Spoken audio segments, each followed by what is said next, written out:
हमारा आज का जो टॉपिक है जी स्टोक्स थ्योरम और उसका प्रूफ। स्टोक्स थ्योरम की वेक्टर फॉर्म हम ले रहे हैं स्टेटमेंट में और उसको प्रूफ करेंगे। ठीक है, हमारे जो स्टेटमेंट होता है वेक्टर में वो हमारे पास ये होता है कि हमारे पास कोई भी सरफेस है, कंटिन्यूअस सरफेस है वो किसी भी क्लोज्ड कर्व के अंदर बाउंडेड है। क्लोज सरफेस किसी क्लोज्ड कर्व के अंदर, जब कोई सरफेस किसी क्लोज्ड कर्व के अंदर बाउंडेड है तो उसके लिए हमारे पास कोई सरफेस है हमारे पास और वो एक क्लोज्ड कर्व के अंदर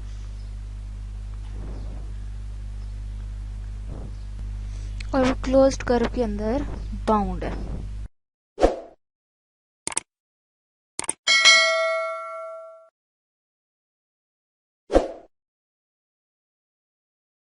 ठीक है, अब इस सरफेस के ऊपर हमारे पास जो हम कहते हैं कि हमारे पास जो इस सरफेस की जो क्लोज्ड कर्व है उसके ऊपर जो हम लाइन इंटीग्रल लेंगे किसी वेक्टर फील्ड वेक्टर ए है।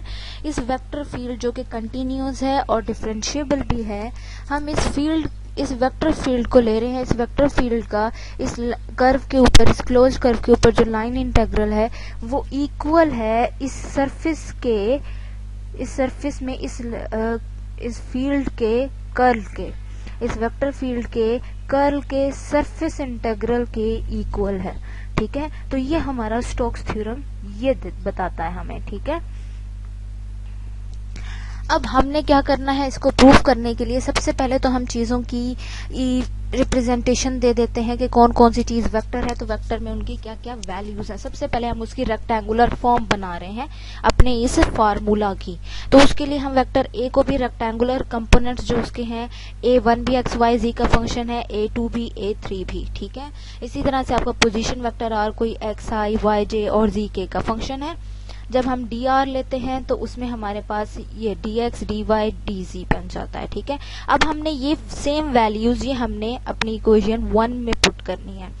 जब हम इन्हें 1 में पुट करते हैं तो हमारे पास क्या आता है, सरफेस इंटीग्रल वाली अगर फॉर्म वाली देखें तो डेल्टा क्रॉस वेक्टर ए की जगह उसकी फॉर्म बाकी एज इट इज, और जब हम कर्व इंटीग्रल में जाते हैं तो वहां पे हमारे पास है vector A dot D R.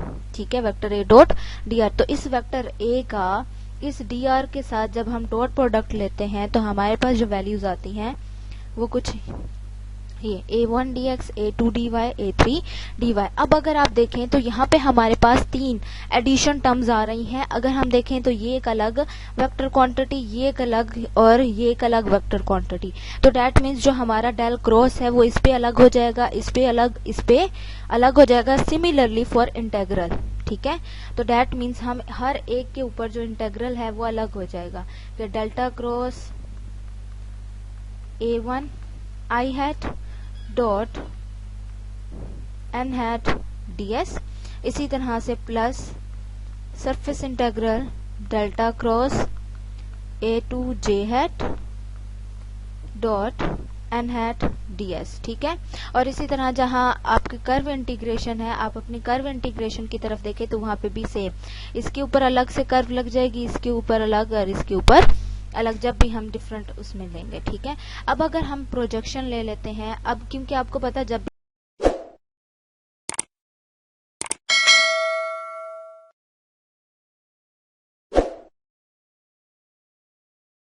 भी आप सरफेस इंटीग्रल को चूज करते हो सॉल्व करना, तो हम एक फील्ड में नहीं रह सकते, हम एक प्लेन में नहीं रहते, हम इसका प्रोजेक्शन लेते हैं किसी भी एक्स वाई वाई जी या एक्स जी प्लेन में और फिर इसको सॉल्व करते हैं। तो यहाँ पे भी हमने सेम काम किया है।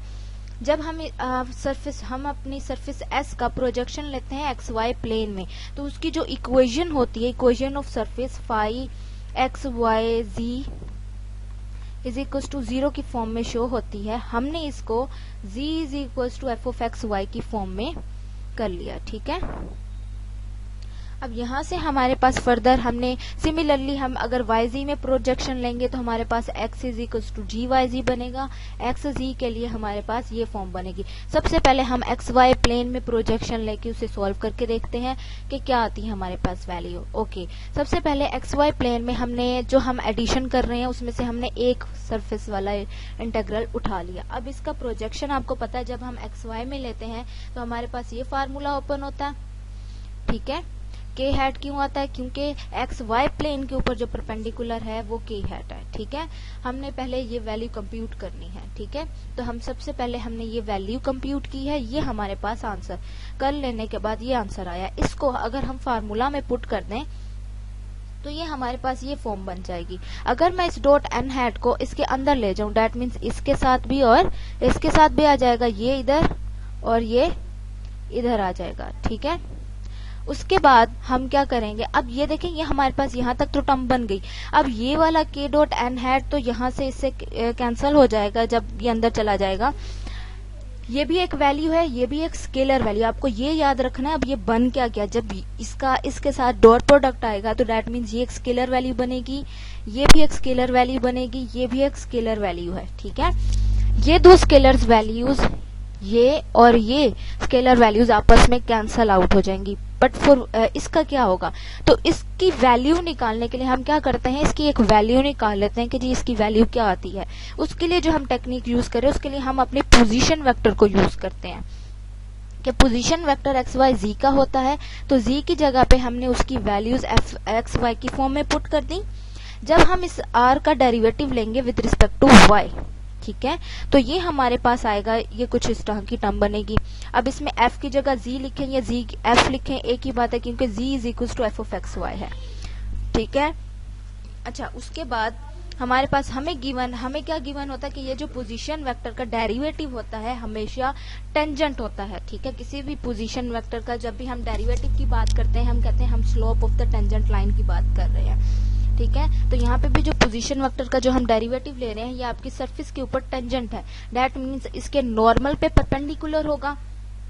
और परपेंडिकुलर की क्या कंडीशन होती है कि दो वेक्टर्स आपस में परपेंडिकुलर तब होते हैं जब उनका डॉट प्रोडक्ट जो है 0 होता है। तो हमने वही कंडीशंस यूज करके फर्दर हमने partial R over partial Y की वैल्यू पुट कर दी, क्योंकि ये कंफर्म है ये 0 है। तो यहाँ पे ये इस टर्म के साथ भी एन हैट का डॉट प्रोडक्ट 0, इस डॉट प्रोडक्ट को अंदर डिस्ट्रीब्यूट कर दें एडिशन में, तो हमारे पास ये दो वैल्यूज बन गई। अब यहाँ से हमने जे डॉट एन हैट की वैल्यू कंप्यूट कर ली। ठीक है, ये अब इस वैल्यू को अगर हम अपनी इक्वेशन 2 में जो हमने पिछले पेज पे हमने निकाली थी ये वाली, ठीक है, अब हम इसमें पुट कर देते हैं। ठीक है, इसमें जैसे हम पुट करते हैं तो हमारे पास ये वैल्यू बनी। ठीक है, अच्छा अब आप कहेंगे कि ये वाला पार्शियल ऑफ जी से कैंसल आउट हो सकता है, तो ये नहीं हो सकता है। क्यों नहीं हो सकता है, ये इसकी कंडीशन आगे गिवन है।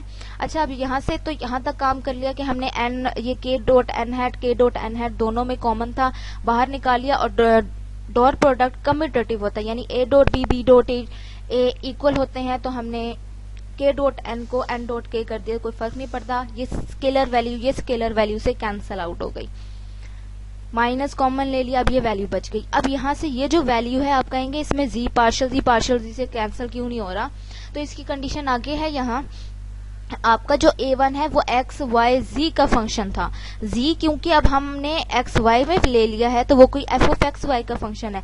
जब भी मैं a का पार्शियल डेरिवेटिव लूंगी कि a1 का partial derivative with respect to y लूंगी, तो पहले तो आ जाएगा simply with respect to y, फिर प्लस हो जाएगा, x वाले में टर्म 0 आ जाएगी।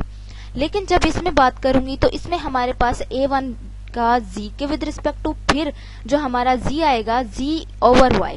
ठीक है, यानी चेन रूल लगेगा प्रॉपर यहाँ पे, क्योंकि यहाँ पे a1 जो है वो z का फंक्शन है, फिर फर्दर z जो है वो एक्स वाई का फंक्शन है। तो इस वाली टर्म को मैंने एक टर्म का नाम दे दिया partial F over partial Y. Basically ये वही चीज, ये बेसिकली आप इसको यूं भी अंडरस्टैंड कर सकते हैं, ये और कोई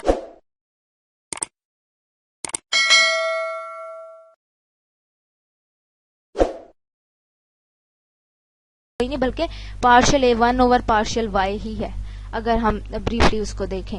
जब इस वैल्यू की जगह हम ये वैल्यू पुट करते हैं तो यहाँ से हमारा dy के विद रिस्पेक्ट टू हम इंटीग्रेट कर लेते हैं, तो f आ जाता है हमारे पास सिंपली, और हमारे पास कोई क्लोज जो प्रोजेक्शन में हमारे पास बनती है, हम उस प्रोजेक्शन के हवाले से ही हमारे पास dx बनता है। अगर इस ग्राफ से देखें हमारे पास ये हमारी सरफेस थी, ये किसी c के साथ इनक्लोज थी। ठीक है। इसका जब हमने प्रोजेक्शन एक्स वाई प्लेन में लेते हैं तो कोई रीजन आर बनता है और उसके करस्पॉन्डिंग जो कर्व बनती है वो कोई ओहम बनती है। ठीक है। अब हम कह रहे हैं कि इस कर्व के ऊपर जो हम किसी एफ की इंटीग्रेशन कर रहे हैं, ये जो इस पॉइंट के ऊपर एफ की जो वैल्यूज आती हैं इंटीग्रेशन की वो सेम होती हैं जो A1 को इंटीग्रेट करने पे सी के विद रिस्पेक्ट टू इंटीग्रेट करने पे आती हैं। यानी अगर मैं इस एफ को with respect to this curve वो हम इंटीग्रेट करती हूँ तो सेम वैल्यूज आएंगी जो हम वेक्टर A1 वैल्यू को C से इंटीग्रेट करने पे मिलेगी। ठीक है। तो यहां से हम कह सकते हैं कि ये दोनों वैल्यूज बराबर हैं, क्योंकि जो वैल्यूज इसकी आएंगी वही वैल्यूज का आंसर इसका आएगा। तो एट द एंड जब हम कंप्यूट करते हैं तो हमारे पास वैल्यू बनती है कि ये जो टर्म है ये इसके इक्वल है। सिमिलरली आप इसको प्रूव करेंगे कि ये हमारे पास फर्दर बाकी कंपोनेंट्स के लिए भी एक्स वाई प्लेन में ही करेंगे। ठीक है। डेल्टा क्रॉस A2 आगे हम जब क्या लेंगे YZ प्लेन में लेंगे, फिर हम लेंगे कि A2J है डॉट N हैट DS। इसका आप क्या लेंगे, इसका हमने YZ प्लेन में निकालेंगे और इसका आंसर हम लाजमी आएगा आपका A2 DY। ठीक है। सॉरी ये XZ प्लेन में आएगा ना, J हैट YZ में ही आएगा, सॉरी।